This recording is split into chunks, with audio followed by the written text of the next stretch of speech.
Okay, we're going to come up with another mind tool, and this one is called perspectiving. Perspectiving. We took the word perspective and we turned it back into a verb. We denominalized it. So there's good news and bad news. There's good news and bad news. So the bad news is that you have a certain perspective on the world. And that perspective on the world, you look at the world in a certain way based on your past experience. And that past experience is limited. So the bad news is your view of the world is not the way it is. No one can be right, even me, 100% of the time. So your view of the world is not the way it is. Now there's the good news. The good news is nobody can be wrong 100% of the time. That takes real talent. I mean, I've met some people that came close, but nobody can be wrong 100% of the time. So part of your perspective is right. So what happens is we've got perspectives. And whenever we end up in arguments, it's like I've spent a certain portion of my life studying that somber discipline called philosophy in that somber place called New York City. And bright people for thousands of years were arguing about things and no one ever managed to convince the others. So how is that the case? It's because they're part right and they're part wrong. And whenever we got conflict, whenever we got argument, then the problem is we've got an endless battle of partial perspectives. Right now, there's incredible conflict going on in our country between two totally different perspectives. And when we look at it, now it becomes more and more polarized. It's either or. But when we begin to look at it then and say, okay, what is right in each perspective and what is wrong in each perspective? In each perspective, the people would say, yeah, that's right, but they would never admit there's the wrong. And if we can take the right from both and we can put it together, then we come up with a more powerful, what Ken Wilber calls integrative perspective, in which these things come together. And now then we have a more in-depth understanding of the situation. Now then, so we live in a world, and in the world, what we tend to do is we tend to look at the world and we say, what does the world consist of? What does the world consist of? So, for most people, the world consists of, now, these things are not there, but this is the way you normally look at the world. So the world does not consist of things, does not consist of events, does not consist of structures, does not consist of processes, it does not consist of systems, does not consist of archetypes. For those of you that are spiritually inclined, it does not consist of dharmas, does not consist of asanas. So what the hell does it consist of? It consists of perspectives. The world consists of perspectives. When we go into the mind, and we look in the mind, all of those other things I just mentioned are perspectives. All of those other things are categories in the mind. So the only thing there is perspectives. Perspectives are all there are. Now, Gregory Bateson, one of the great precursors of cybernetics, said, wisdom comes from multiple perspectives. That's the bottom line. Wisdom comes from multiple perspectives. If we've only got our perspective, we're part right and part wrong. If we've got two perspectives, then we've got two parts that are right and two parts that are wrong. If we've got multiple perspectives, we begin to more and more, as we integrate these perspectives, to come closer and closer to a more accurate view of what's going on in the situation. So we need a process. We need a process of perspectiving in order to allow us to develop multiple perspectives. So we in general stuck in our own perspective, and that's where we normally are. So one way to look at this is if I'm having a, heaven forbid, a confrontation with Mr. Pagan, so we've got some kind of thing that we're wrestling on to try to work through. So first I'm standing over here looking at it from my perspective. So first I have to be aware of what my perspective is. How do I feel about this?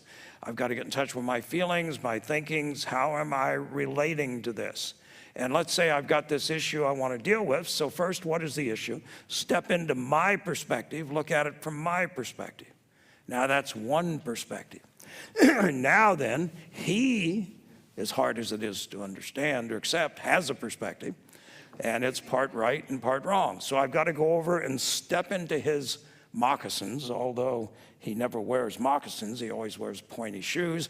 So I got to get into that. I got to get into his perspective, and his perspective is not just his physiology, it's his emotions, it's his way of thinking, it's the way he looks at it. And it makes sense from his perspective. So there are tests that I know that I've done that successfully, which is not an easy thing to do, is that now, oh, that makes sense. Because from his model of the world, what he's saying is making sense. From my model of the world, what I'm saying is making sense. So now we've got two perspectives. So we've done this intentionally and consciously.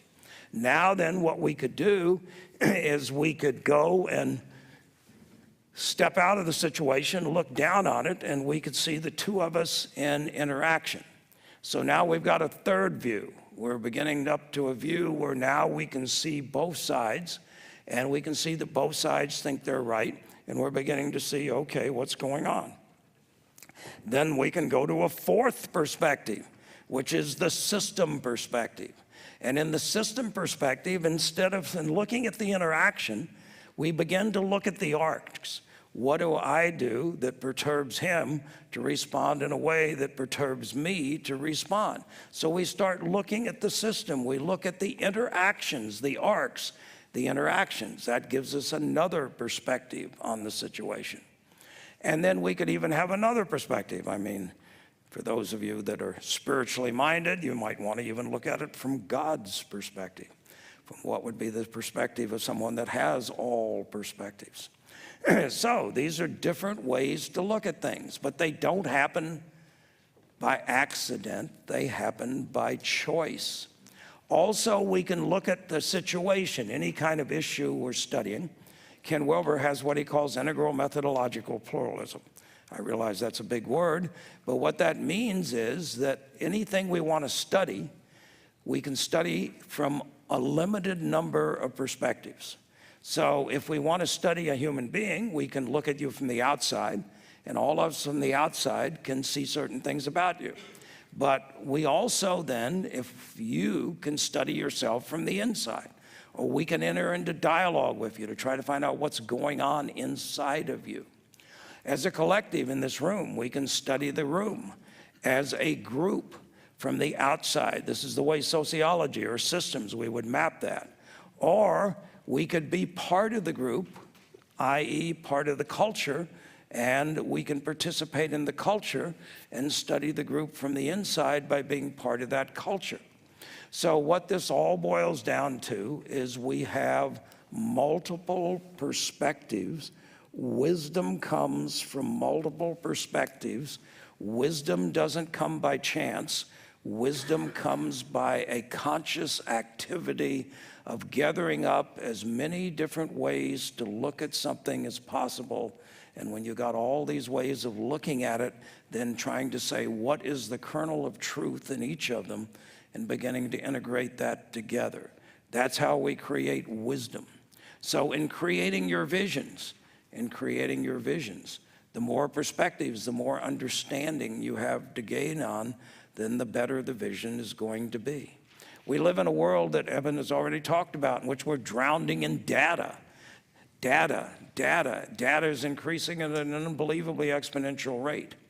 Now, of all this data, 99.99% of it is irrelevant to us. A small percentage is irrelevant. That is relevant. That is called information. It informs us of something about an outcome like success that we want to create. So we got this small amount of information. Now then, if we take the information and organize it together, we have knowledge. Knowledge is organized information. Now then, knowledge, though, frequently is just in the head. So what we've got to do then is we've got to have experiences. We've got to have multiple experiences. The more experiences, the more perspectives, the ways we're looking at it. So experience is what allows us to assimilate knowledge into understanding. Understanding is the key. And understanding the simple formula. Understanding is knowledge plus being, or knowledge plus experience. So the more experiences we can have, then the deeper the level of understanding.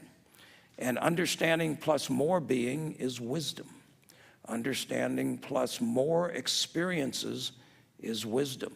So the more that we can go out in the world and gain multiple experiences, multiple perspectives, the more wisdom we'll have. So the choice is up to you.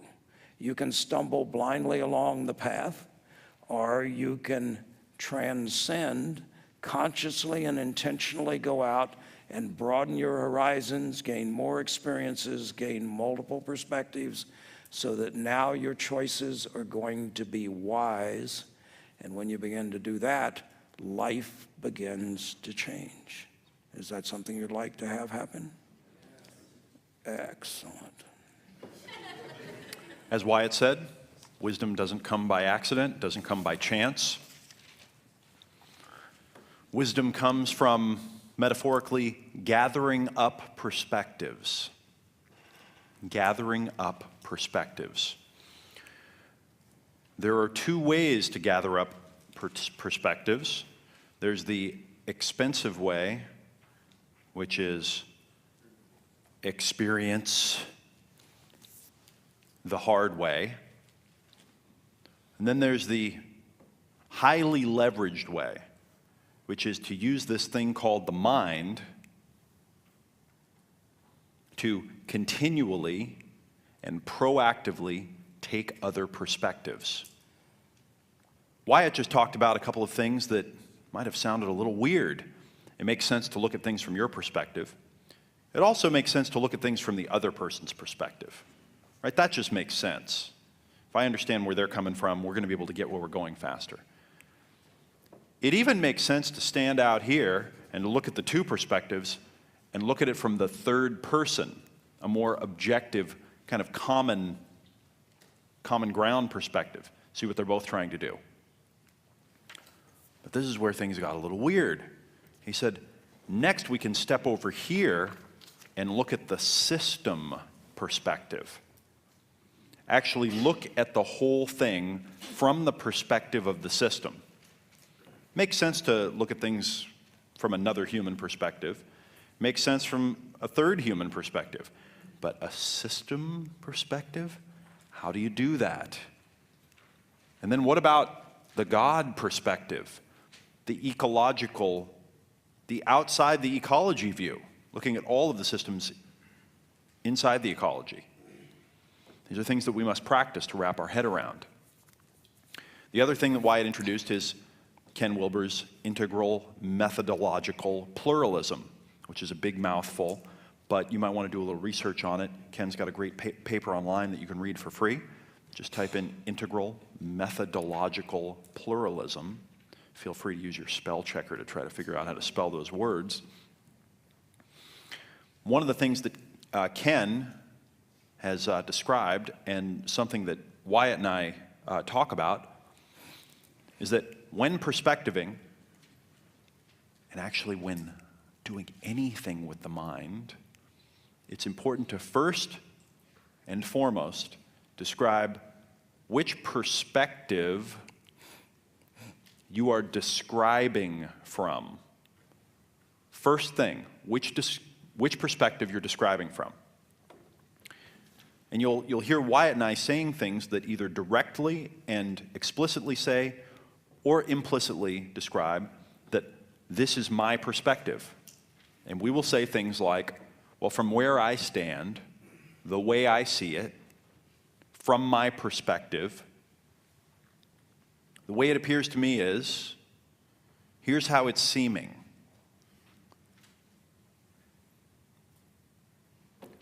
When you say things like that at the beginning, it reminds you and calls attention to the other person that you're aware that this is just one way of looking at things.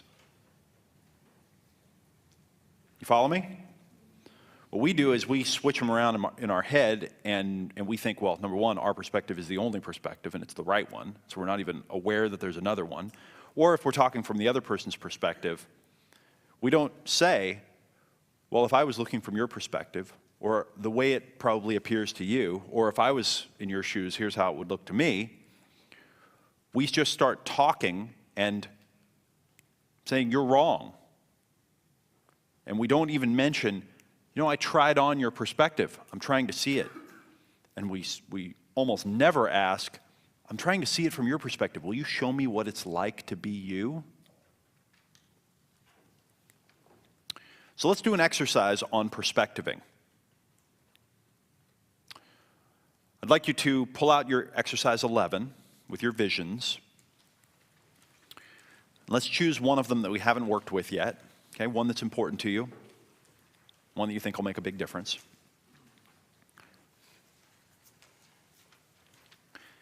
And what I'd like to ask you is, what are the different perspectives that are involved in that vision? What's your perspective? What's the perspective of one other person? What would be the perspective of an outsider watching you and another person, or other people interacting, the third person? And then what's the perspective of the system? And what's the perspective of the system? This emergent, created system.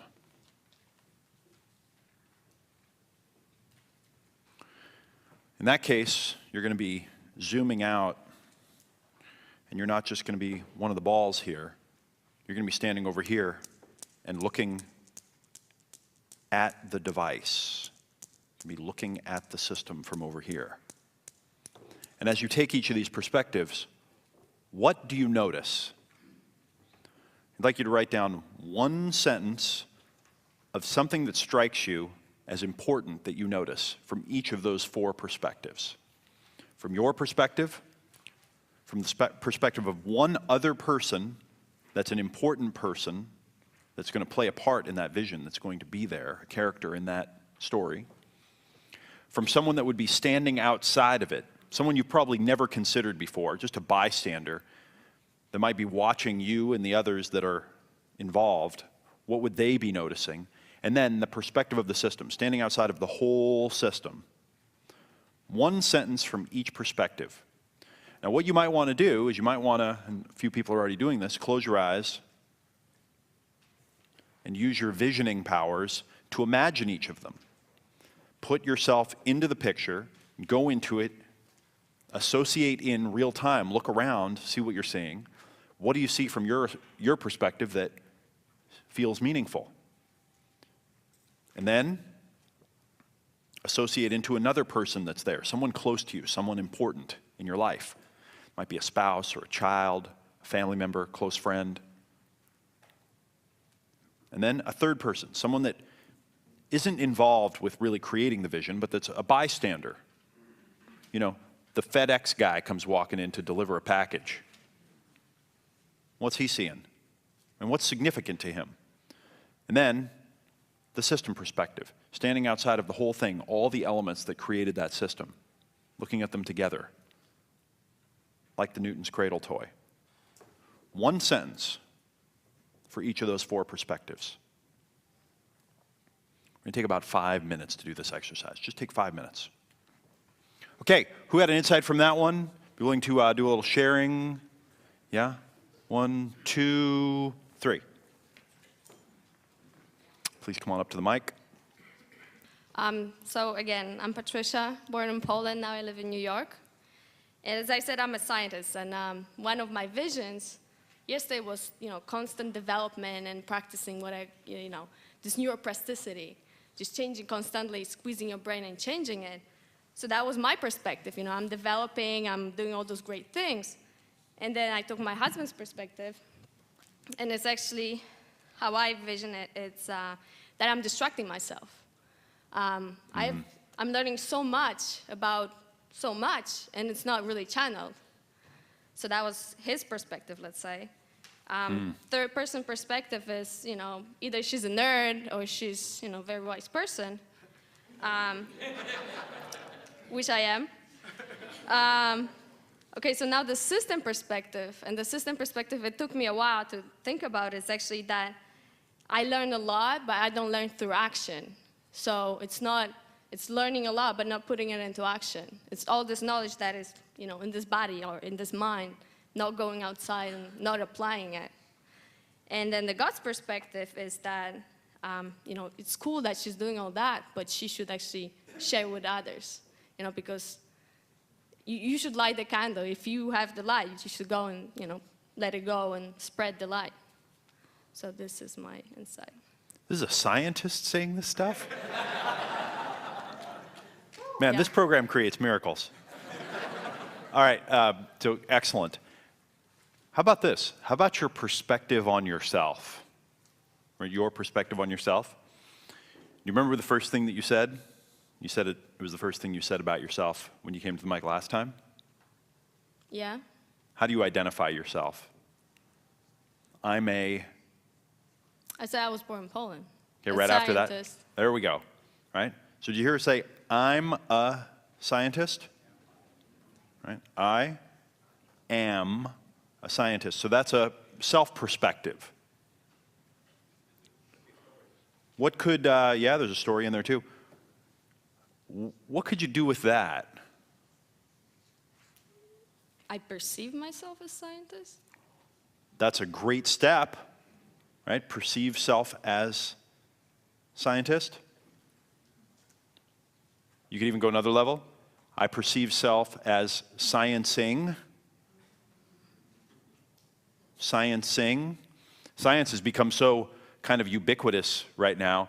Wyatt and I have this discussion, and I just talked to someone about it recently, a brilliant author, John King, and I said, as I talk to more scientists lately, I realize that many of them are completely convinced that science is real, and it has all the answers, and it is the way to everything.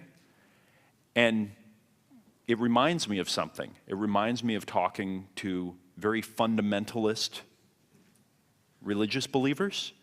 And he said, yeah, actually, and I'm not saying you're like this, because you're obviously very open-minded about these kinds of things, but he said, up until recently, religion was science.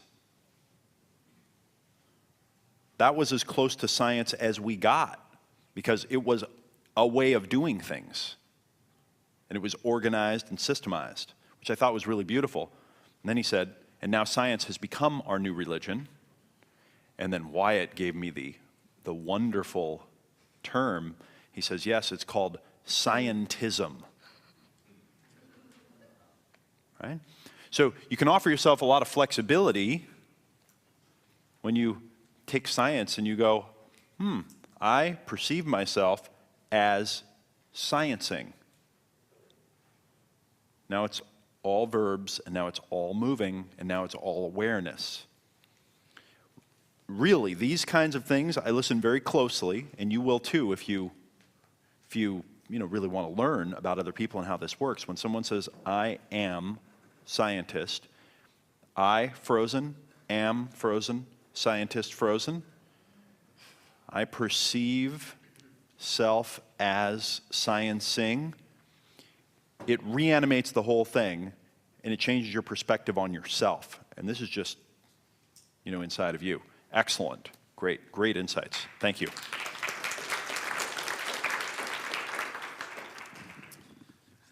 Hi, my name is David, and I'm originally from Los Angeles, from here, and I moved to New York about 13 years ago. This is really beyond my comfort zone. My mouth is dry.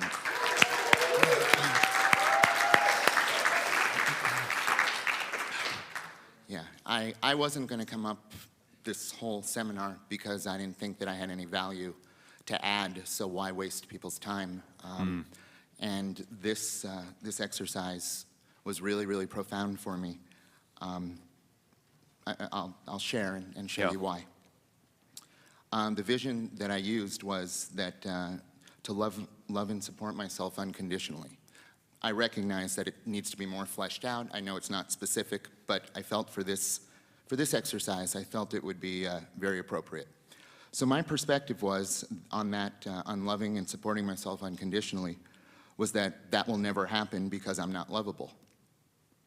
So then I took another person's perspective, and that was, I can see how much you love yourself. What an admirable gift you're giving to yourself. Good for you. I took the third person who said, it's unfortunate that David cannot see in himself what others see in him. And then I took the system view, that people need to know that what they think is not the ultimate way it is. And this is to be able to take this with me out into the world and to change the self-talk. I can't even begin to articulate how powerful that is.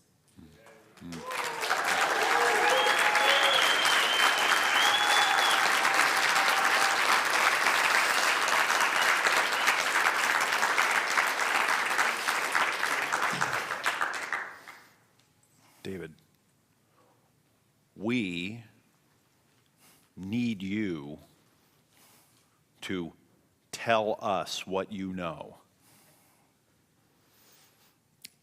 Right? We need you to let us know what you've figured out. We really need that from you. So, the work that you're doing to get yourself to the point where you can do that is very valuable to all of us, as well as to you. And this is just from me to you. You don't need to explain yourself anymore.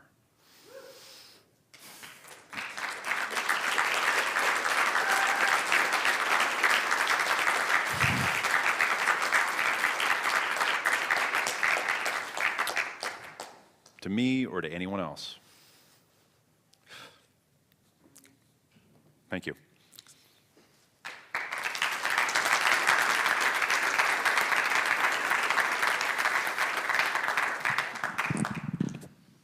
Michael.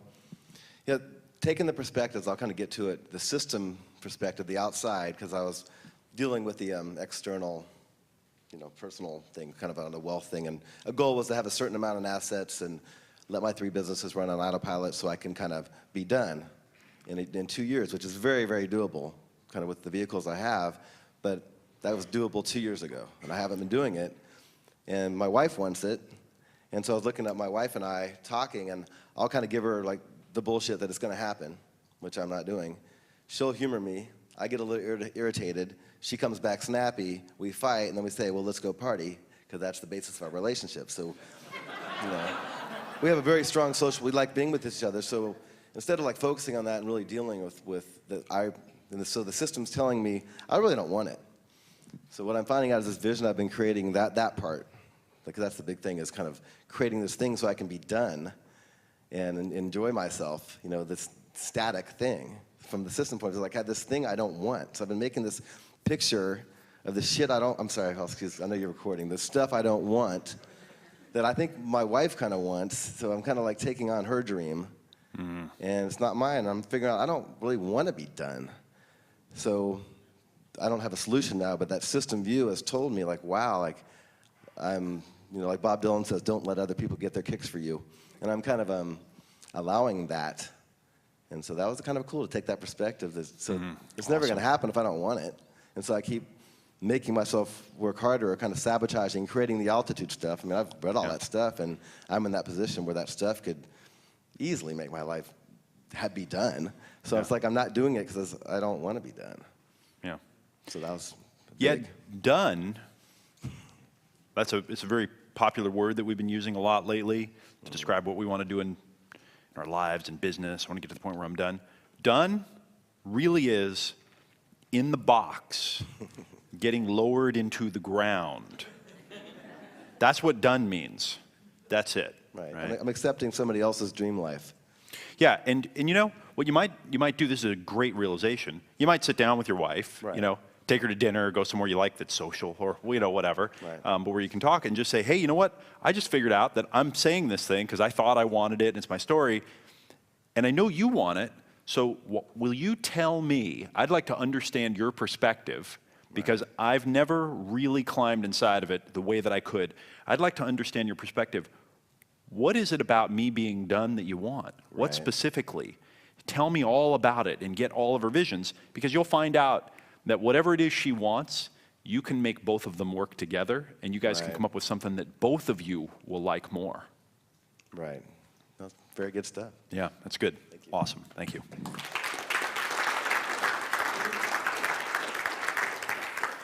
Good. Turn to the person next to you, 30 seconds apiece. What'd you just learn? Go. So what we've done in the first several sections is we've prepared the soil. Okay, we've prepared the soil by loosening up our models, seeing the challenges that we really face. Now we're learning some new tools that really are like seeds that we're planting in the soil. Okay, these tools, as we learn to use them more and more, will grow and take root and begin working together. The next tool that we're going to learn is taking multiple perspectives within a system.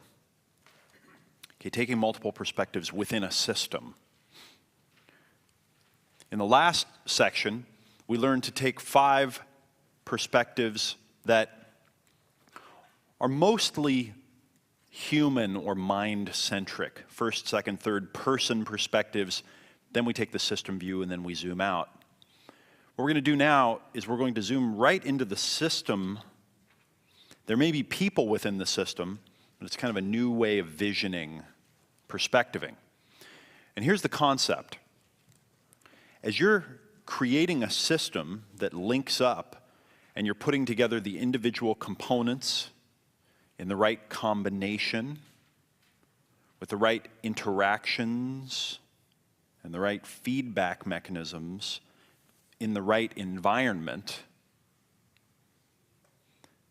you need the power to jump into any of those components, any of those interactions, any of those feedback loops into the environment and look at everything else from there. And the reason why we want to be able to jump into any component, I'm going to call all of those, by the way, I'm going to wrap them all up and call them components. The reason that we need to jump into any component and look at the whole thing from that component is because every component has power. Every component has power. In a complex system, it's amazing how much power each component has. We tend to think linear and cause-effect, so we say, well, the system has 10 components. That means they have 10% of the power each. Okay? Take your $100,000 Mercedes that's made of thousands and thousands of components, each one seeming to have a fraction of 1% of the power, and go in there and disconnect one of the battery connections and see how much power that connection has over the system. So we need to be able to jump into each component perspective because paradoxically, each one essentially has total power over the system. And the total power that it has is to stop the system from working. Okay, so again, the paradox is, or a paradox is, that each key component has the power to stop the system or dramatically reduce its effectiveness.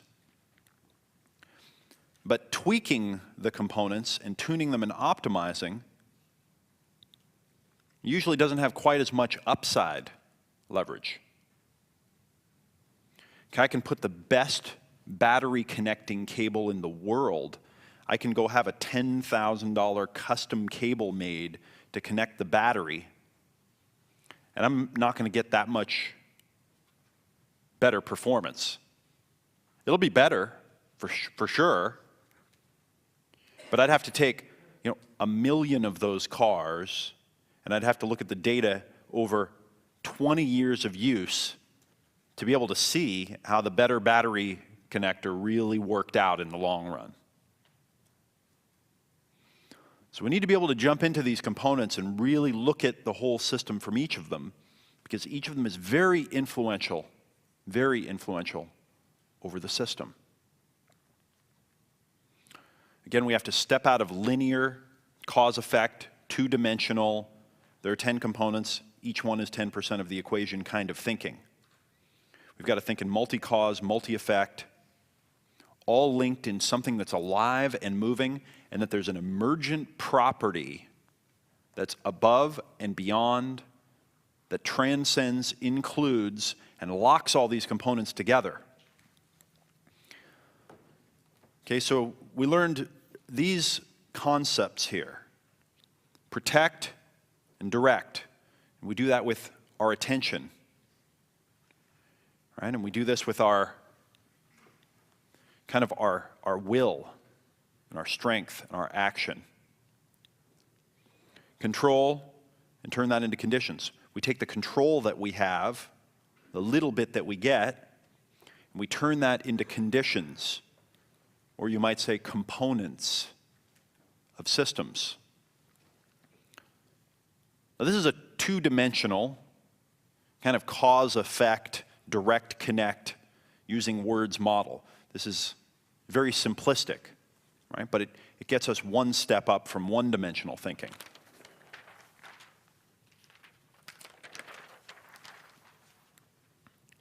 This is another way of looking at the same idea. But instead of the arrow going one way, now the arrows go both ways. And we're going to talk about this diagramming a system later in the program. But for now, the idea that I want you to get is that control and conditions aren't just a one-way street. It's not that we're just going to take what control we have and use it to create conditions and components for systems, and that's the game, because the conditions that we put in place affect how much control we have. They affect our willpower, right? They affect our strength and our action. They affect the resources that we control. They affect the relationships, which then goes and affects the conditions again. Now, looking at this, and again, we'll go more into that kind of the closed loop model here a little bit later. But now what we can do is we can start imagining what it's like to be the control in the system. And then we can jump over here and imagine what it's like to be one of the conditions. Okay, I can imagine what it's like to have $100, which is maybe something I have control over, a resource. And then I can imagine which conditions that I can put in place with my $100.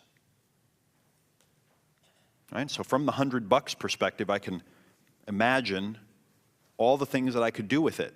I can stand over here. Maybe one of the conditions that I imagine putting in place with my $100 is to soundproof my office.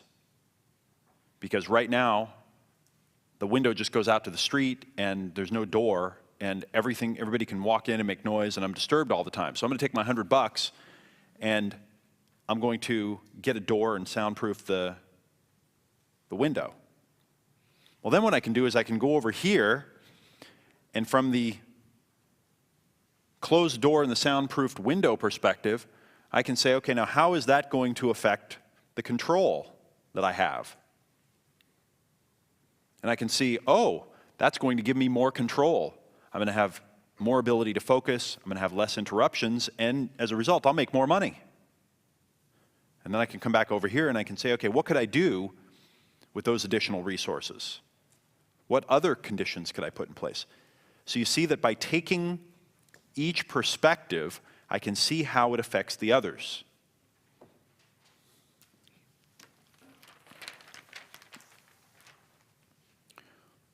Now here, I've taken physical, emotional. Instead of logical, I'm saying mental right now in this diagram. And what you can see is I've color-coded it and color-coded the arrows to show how each affects the others. Now, we've seen in real life how this is starting to happen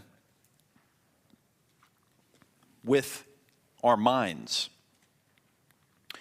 Right? As you've heard the examples where someone says, oh, I realized I can affect this by stepping back one level. Or, oh, you know, I do everything in the emotional realm, and I've realized if I do something in the physical realm, that will help my emotional realm. This is a diagram of what's been happening. This is a little system diagram.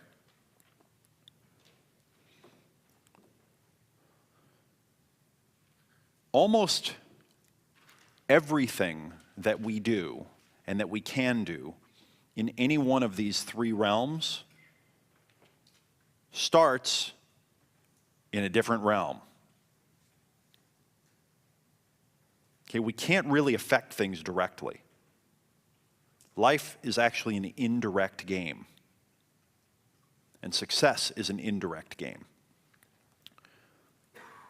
So what we're going to do now is we're going to go back and take a look at our visions again from exercise 11. And what I would like you to do is choose one of the visions. Choose one of them. And you'll notice that it's going to be in the physical, emotional, or logical, or mental realm. What I'd like you to do is step into that perspective of that vision in that realm. Okay, so let's say that you've got an internal physical realm perspective of lose 30 pounds of fat. What I want you to do is step in there and say, okay, I lose 30 pounds of fat. What's the effect that that's going to have on my mental realm?